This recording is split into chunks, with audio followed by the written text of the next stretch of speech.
Mark St. Germain is one of our favorite guests here. He is an amazing playwright. He has written the plays Freud's Last Session, Camping with Henry and Tom, Forgiving Typhoid Mary, and Becoming Dr. Ruth, Best of Enemies, Dancing Lessons, Eleanor. I could go on and on. His play, The Happiest Man on Earth, makes its world premiere May 24th through June 17th at the Barrington Stage Company, St. Germain Stage. Yeah, named after him.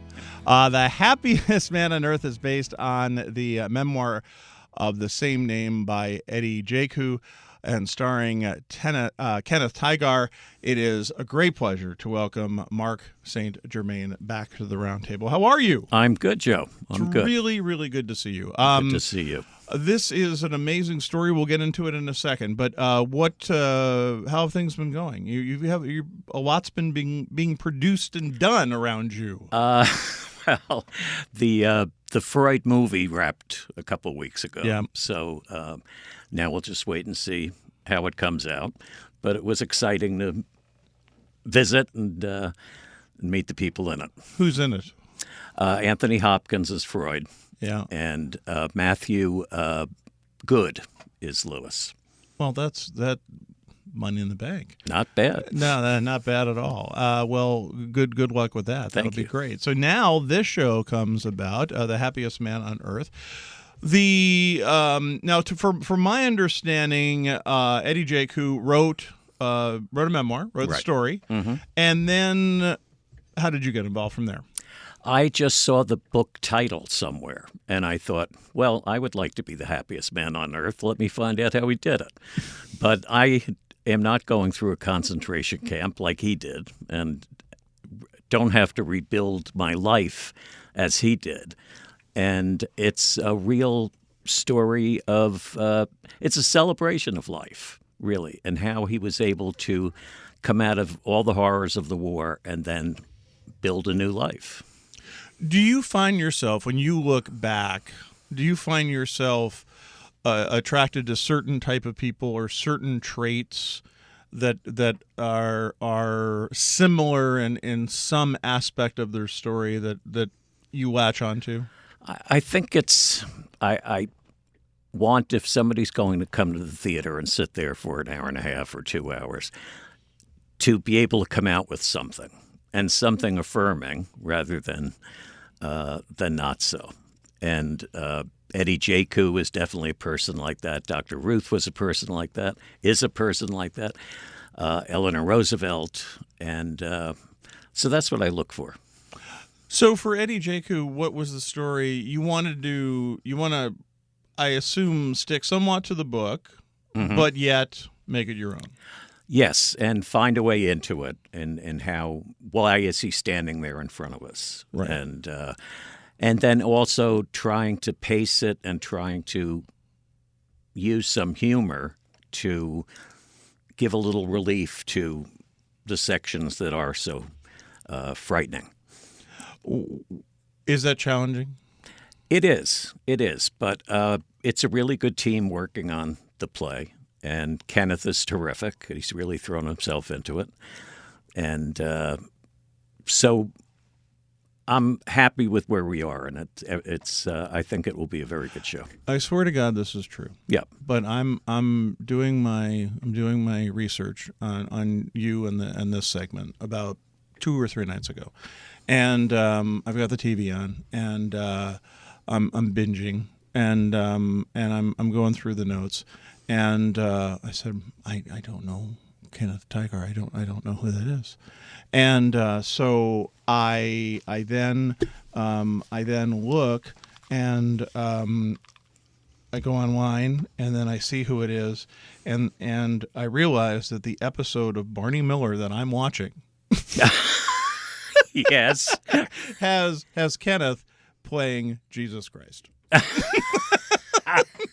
And it was just remarkable. That's a coincidence. That's really, really cool. I'll tell Kenneth that. He was also the werewolf in that show one time. And he's an amazing actor who's been in a billion things. Yeah, he has been. He really has. Really wonderful, wonderful stuff. So how do you keep it true? I mean, how do you keep it to the point of the true to Eddie's story and to your own sensibilities too?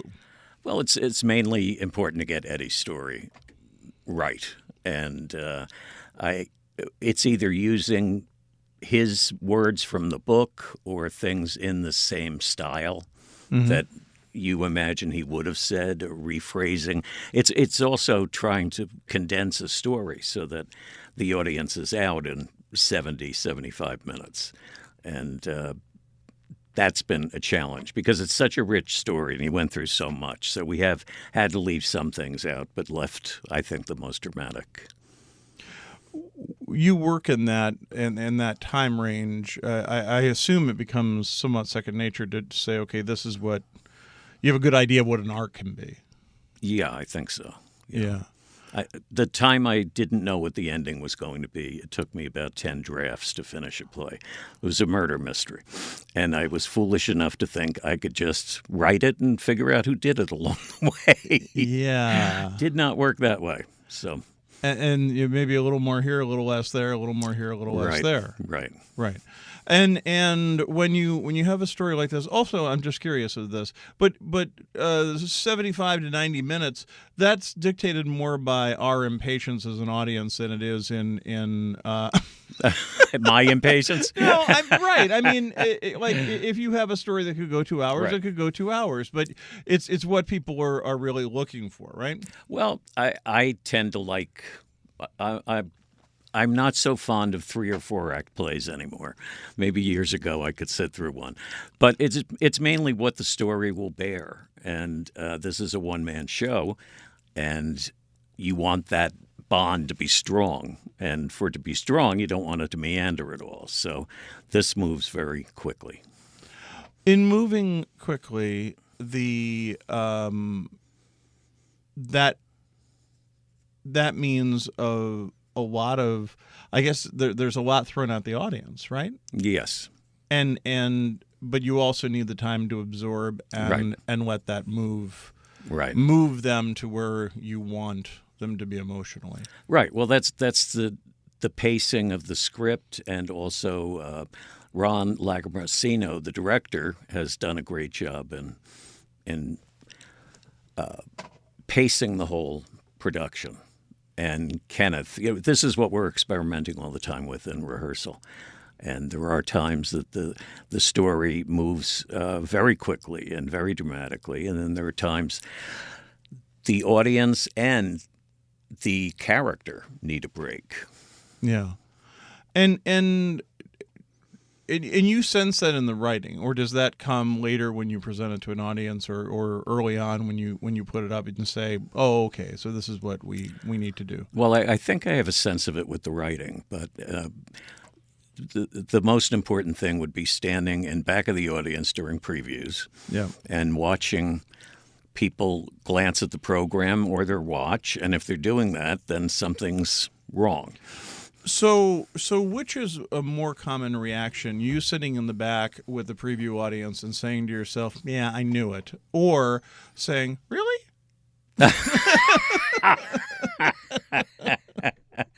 Well, yeah, I guess once in a while there are more surprises if it's a comedy. Right. And the things you always find hilarious in the rehearsal room are never funny. And I should have learned that 20 years ago. But you're surprised sometimes at what people laugh at and what they don't laugh at. With this, I think I have a pretty good idea how the audience will feel, because the people who have watched it so far have indicated that. Playwright Mark St. Germain is our guest. His new play is making its world premiere, The Happiest Man on Earth, on the St. Germain Stage on May 24th through June 17th at Barrington Stage Company's St. Germain Stage in Pittsfield. So tell us a little bit, for those who may not be aware, we touched on it, but a little bit about Eddie Jaku's story. Sure. Eddie was a German Jew, and his family, he was not allowed to go to school because he was Jewish. One day he showed up at school and they said, go home, you're Jewish. His father was determined that he was going to get a good education. So he got Eddie false identification papers for a Gentile, and Eddie had to masquerade as that person for 4 years. And it really, psychologically, emotionally, it was devastating for him. He missed his family very much. And when he finally did get out and go home for the first time in 4 years, he arrived on the night of Kristallnacht, and his town was deserted. And then he was taken into the first of the camps that he went into. And the horror for him, well, there were so many, but the idea that these people who were his neighbors and his friends were all of a sudden throwing his Jewish friends into the river and yelling at SS to shoot them. So that turnabout was incredibly hard for him to fathom. And I think the big message that he tries to get across is that happiness ends up being a choice. And if you don't let yourself be poisoned by hatred, you will focus on the things that are important. And with him, he said, as his father said, it's family first, family second, family third, and everyone is family. Everyone is family. What was your? He passed away in 2021. Right. Did you get to meet him? No, unfortunately, it was after. I only learned of the book afterwards. I've been able to speak with his two sons, who've been really helpful in getting the whole project going. But there is the book, and there's a lot of interviews and tape and so forth of the voice. Right. Of him telling the story. Yeah. So I assume that helps. It does. It did for me in giving a sense. I don't know if Kenneth has actually watched him. And if I were Kenneth, I probably wouldn't. Because you don't want to imitate him. You want to embody him. Right. So, but yeah, it definitely helped me get a sense of his personality. And I'm going to ask you, please, I apologize. I'm going to ask you the most talk showy question in the world. Go ahead. I'm waiting. Right. I'm waiting. Is it easier when you have someone who and you have a subject for a play, and I'm thinking Dr. Ruth, and I remember interviewing the two of you together. What are the blessings and curses of having the person that you're writing about in the room? Well, I've been really lucky the two times I've done it with Dr. Ruth and in the play Best of Enemies, the woman that was about. They were both. Dr. Ruth said something at the beginning, I know what I don't know. And she did not want to be getting involved closely in the writing process. When it was done, she wanted to hear it. She wanted to talk about it. But she wasn't interfering at all. And so I've had good experiences there. And the flip side of that being, do you say to yourself, "Oh God, I wish Eddie were here at this moment as I'm working through this"? I do. I'm sure I would have been able to learn more about him and get an even better sense of him. And I think he would enjoy it, because I think this can reach you.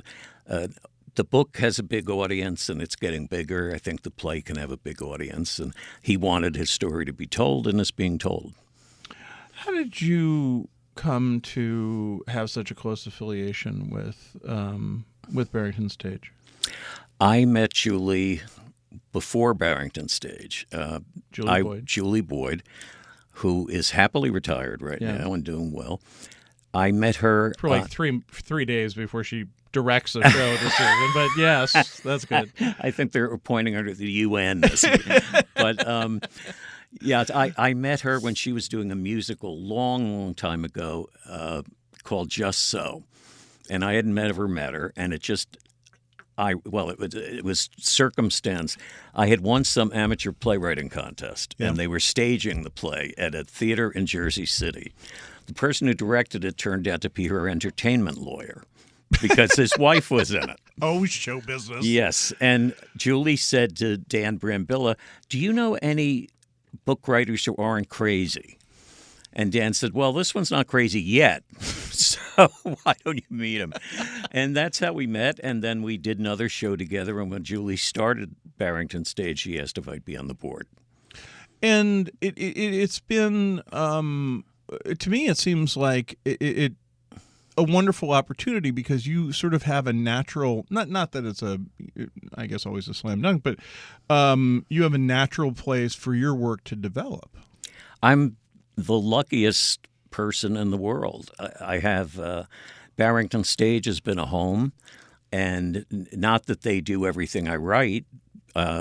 It used to be that I would give Julie a script and see if she wanted it or not, and if not, I'd bring it somewhere else.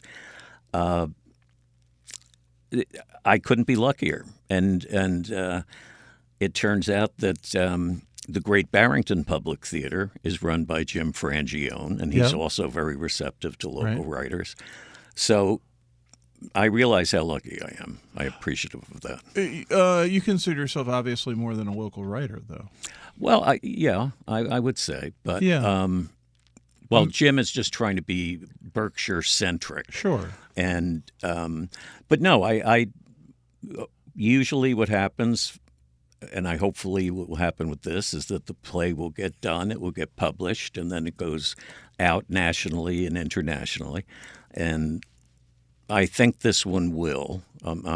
I can't imagine it won't be done very soon in Australia, where Eddie is a national hero. How closely do you watch that? How interested are you in those productions? Or once you've written it, once it's published, it's out in the world? Well, that's a good question.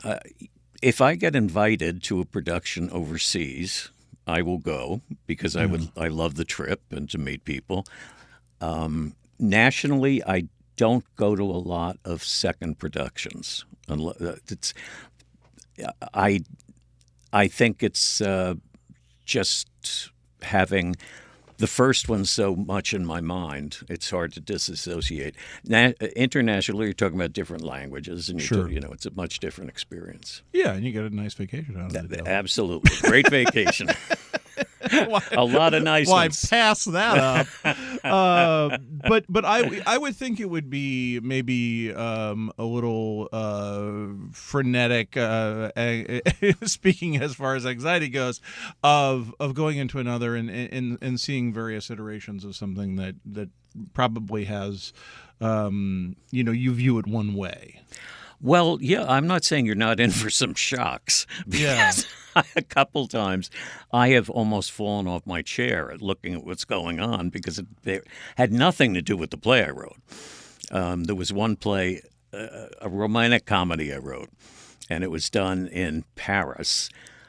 And they had the two actors sitting cross-legged on the stage, and as they had their monologues, a stack of books on either side of them rose into the air.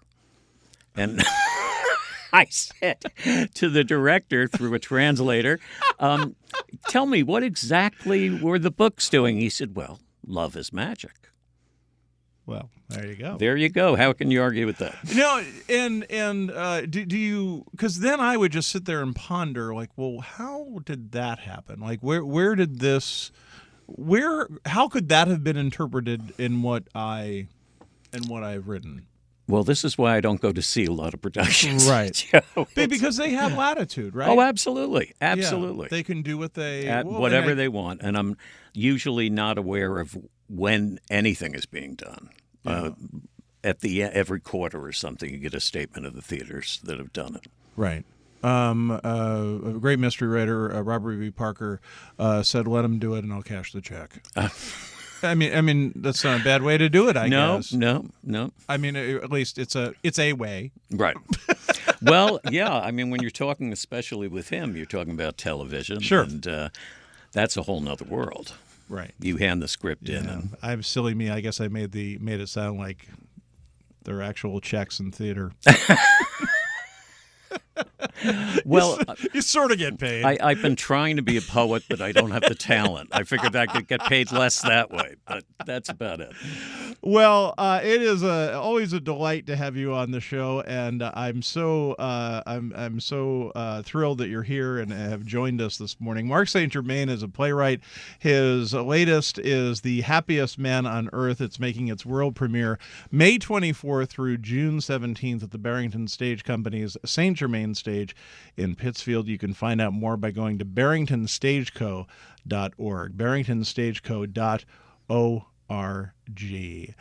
Mark, I wish you all the luck in the world. Have a beautiful opening. I can't wait to see the show. Well, thank you, Joe. We'll really look forward to it. Great. Be well. You Thank too. you. Thank you.